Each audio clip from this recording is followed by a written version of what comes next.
Let's start with a good rant. Can I tell you one thing that makes me furious? It's when adults around me talk badly about teenagers. And here's what I mean. I'll be on a plane and the person in the seat next to me asks me, "What do you do?" So I tell them, "I work with teens." Now, the minute I say that, I get one of two reactions. The first one, "That's awesome." And they're totally right, it is. And the other one is, "Oh, I'm sorry, I could never do that." Then they go on to give me a list of reasons why they don't like teenagers. It's rude, and it bothers me. The truth is, sometimes I think people in high school get stereotyped in a way that's really unfair.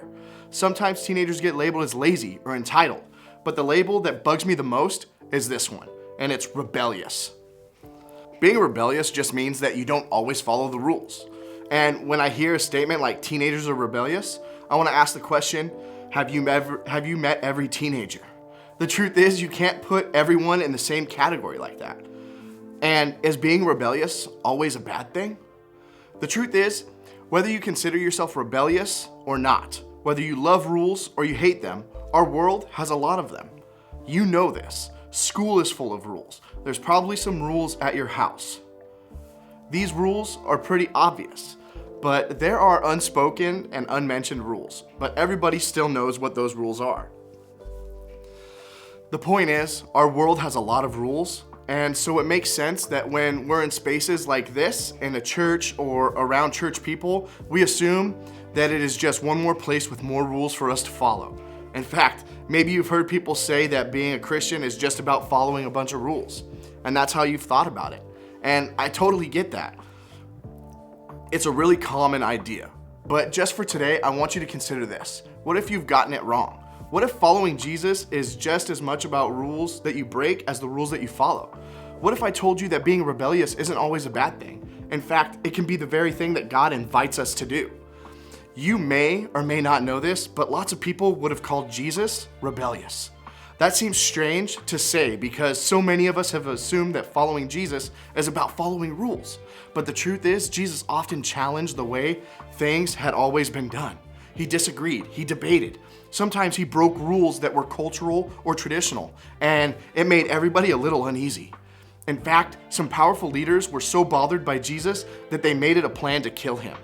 How do we know this happened? Well, a few people who knew Jesus wrote down what happened in his life through documents that have been passed down for generations. One of those writers is his good friend John, and this is what John wrote down in his record of Jesus' life. Check it out.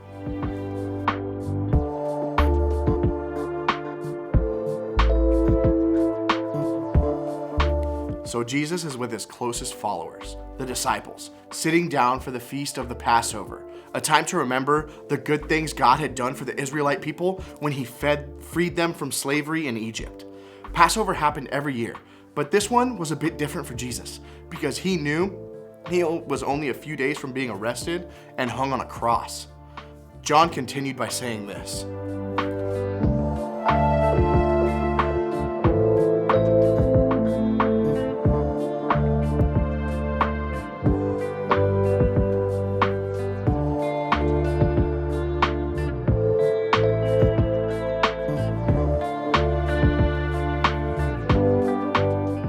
Keep in mind, this took place in the culture at the time that Jesus walked the earth.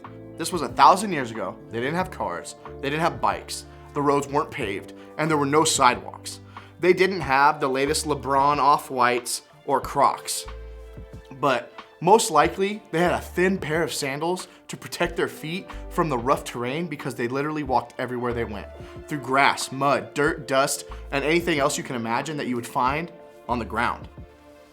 That's why foot washing was considered something a servant would do. No one would willingly touch everyone's gross feet, except for Jesus. It might have shocked everyone. Jesus, without saying a word, breaks a rule that existed for centuries. In fact, it's a rule that still exists today, one that I think many of us follow without thinking. And that rule is only do what you have to. Isn't it true? That's an unspoken rule in our world. Maybe you've heard people say, look out for number one. Worry about yourself. Do the minimum requirement. In other words, only do what you have to do. It makes sense. After all, you only do homework that counts for a grade. You only run as many laps as your coaches require. You only volunteer as many hours as your club requires. And you only clean up when your mom threatens to ground you. Does following this rule make you a bad person? No, it makes you a normal human. This is one that we all follow. In fact, one of the most common ways to live is to do only what you have to do. It's such a normal way of thinking. It almost feels like it's a rule. That's what makes Jesus' foot washing so remarkable. This was more than just doing something nice for his friends. Washing feet was going beyond what a normal human would do. It wasn't required, it wasn't expected, and it wasn't the way that we did things. In one of his last days on earth, Jesus did the opposite of what anyone would have considered normal, and it was one of the greatest acts of rebellion in history. When he had finished washing each of the disciples' feet, he said this.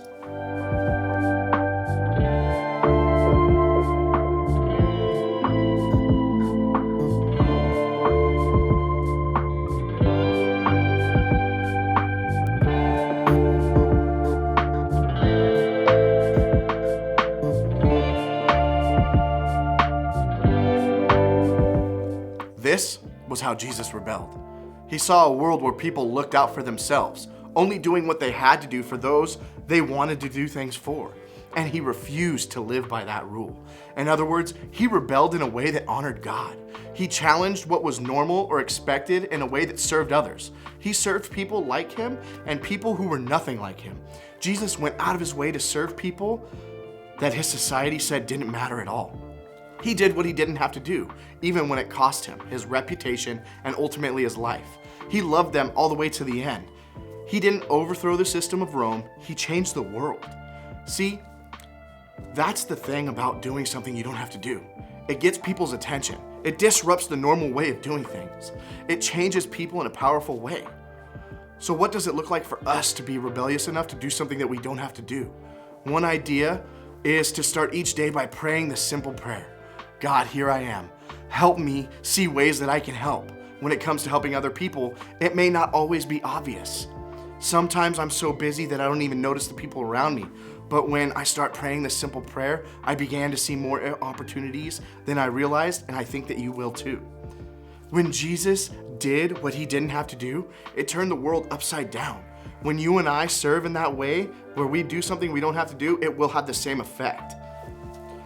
The truth is, some rules are good. Rules like wearing a seatbelt or driving the speed limit, those are rules that keep us safe. Following them is a good idea and we all know it. But other times, ideas like selflessness are so much not a part of our world. And they're not normalized. And when it comes to those, sometimes a little rebellion is a good thing. In fact, that's one of the reasons we have groups, so that we can remind each other that we don't have to do the things or live a certain way because it's normal or expected. We can go beyond what we have to do to serve others in a way that's not required. Whatever you decide, just be rebellious enough to do what you don't have to do.